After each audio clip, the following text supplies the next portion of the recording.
تبتغي مرضات أزواجك والله غفور رحيم. قد فرض الله لكم تحلة أيمانكم والله مولاكم وهو العليم الحكيم.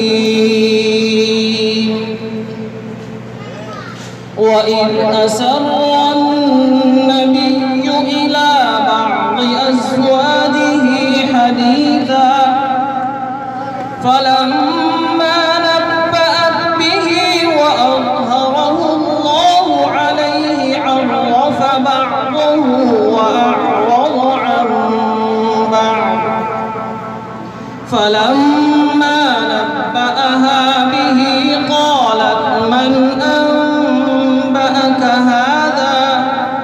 قال نبأني العليم الخبير.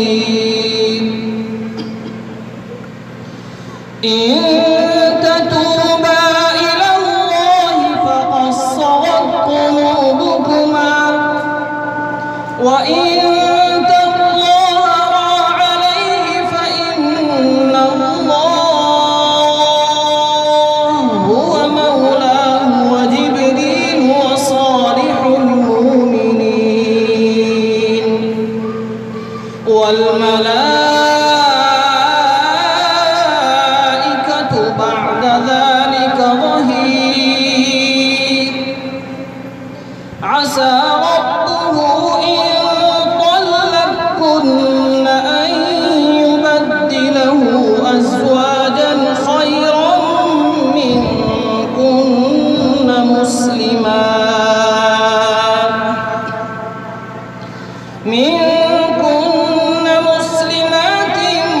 مؤمنات قانتات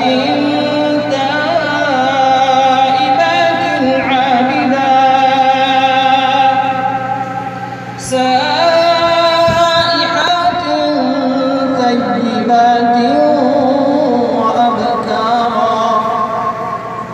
يا أيها الذين آمنوا قوا أنفسكم وأهليكم نارا وقودها الناس والحجارة عليها ملائكة غلاظ شداد لا يعصون الله ما أمرهم ويفعلون ما يؤمرون.